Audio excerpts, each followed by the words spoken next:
आज हर कोई यही जानना चाहता है कि कोरोना का संक्रमण अगर उसे लग गया है, ऑक्सीजन का लेवल मेंटेन करने के लिए क्या कर सकता है वो? अगर वो नीचे जा रहा है, क्रिटिकल होने पे तो सब कहेंगे कि आप अस्पताल के केयर में जाइए, लेकिन एक औसत स्तर पर उसे बनाए रखने के लिए क्या कुछ एक्सरसाइजेस हैं जो एक कोरोना पेशेंट को करने चाहिए स्वामी जी?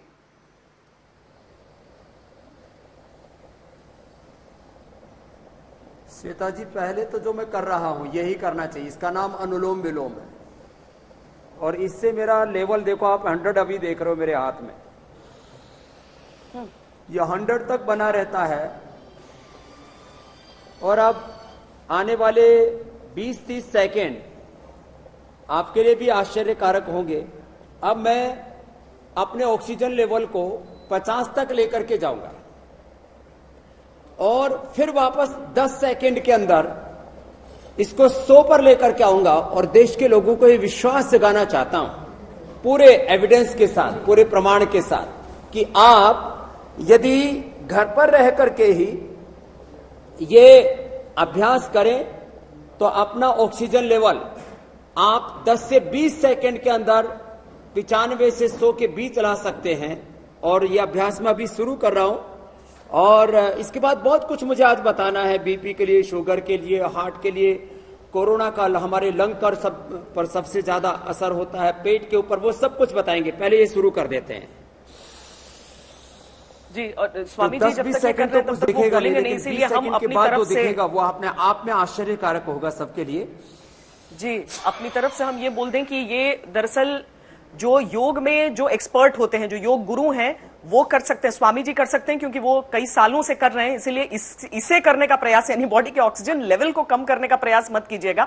उसके आगे का जो अभ्यास है, उसके आगे का जो योगाभ्यास है, वो आपके लिए जरूरी है, ताकि आप समझ पाए कि अगर बॉडी में ऑक्सीजन का स्तर नीचे जा रहा है तो किस तरीके से इमरजेंसी आपात आप काम कर सकते हैं, कैसे, जब तक आपको नहीं मदद मिल पा रही है तब तक क्या हो सकता है।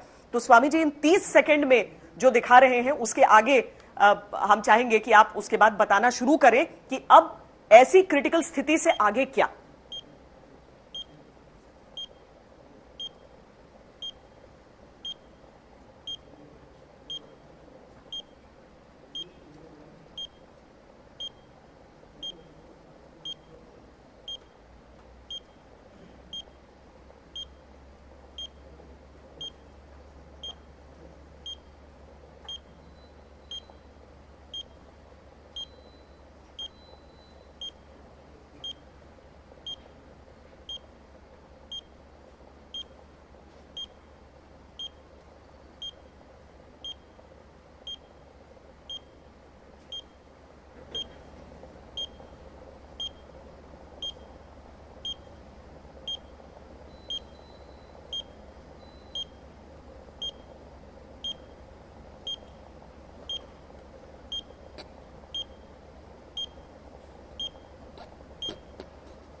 ऑक्सीजन लेवल 50 से कम, 40 हार्ट बीट। और अब इसको 10-20 सेकंड में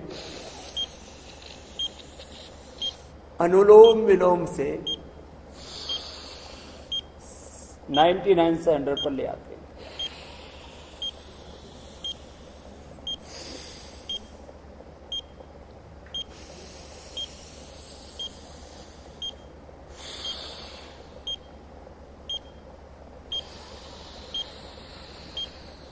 ऐसे ये न जाने कहां तक पहुंच गया था, अब वापस 100 पर आ गया है। तो ये एक तरीका बताया मैंने कि 50-60 पर ऑक्सीजन लेवल आ जाता है, वो कैसे आप 100 तक ला सकते हैं, ये मैंने ला करके दिखाया है।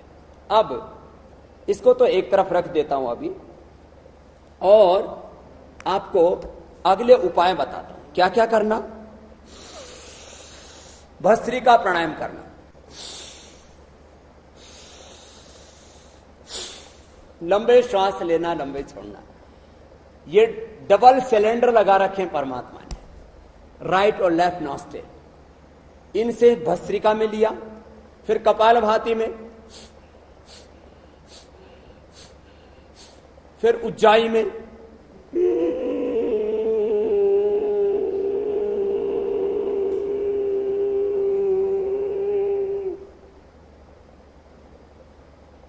इससे श्वास को भर करके रोक करके रखते।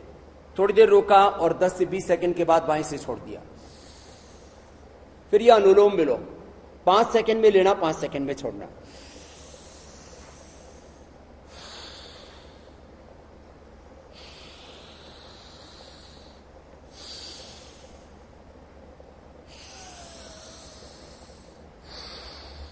जिससे जितना बन पाए।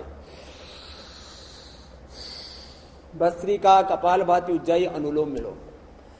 जिनका बीपी बहुत हाई है, एंजाइटी है, डिप्रेशन है, मन अशांत हो रहा है, घबराहट हो रही है, चारों तरफ नकारात्मक समाचार सुनने को मिल रहे हैं, आईसीयू में कुछ लोग भर्ती हो जाते हैं तो वहां कुछ टीवी चैनल देखते हैं तो वहां चारों तरफ एम्बुलेंस की आवाजें गूंज रही हैं, बीप हो रही है चारों तरफ कानों के अंदर, ऐसे में आदमी घबरा जाता है। एंजाइटी डिप्रेशन के लिए शीतकारी भी जरूरी है।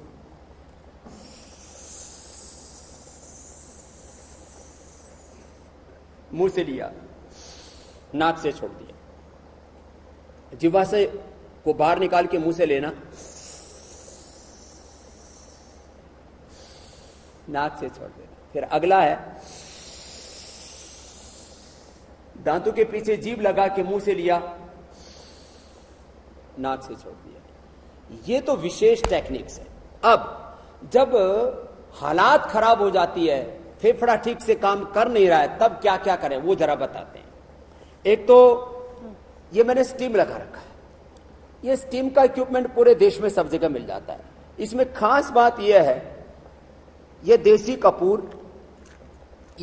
कपूर, पीपरमेंट, अजवाइन सत और यूकेलिप्टस ऑयल, ये समान मात्रा में 10-10 ml ले लिए। 5 ml इसमें लौंग का तेल मिला दे और इसको ऐसे डाल दिया और इसको ऐसे डाल करके और इससे ऐसे स्टीम ले लें एकदम से, नाक से, मुंह से, आंखें बंद कर लें, नाक और मुंह से स्टीम ले ले, एकदम से पूरा फेफड़ा खुल जाएगा अंदर तक। ये बहुत जबरदस्त है।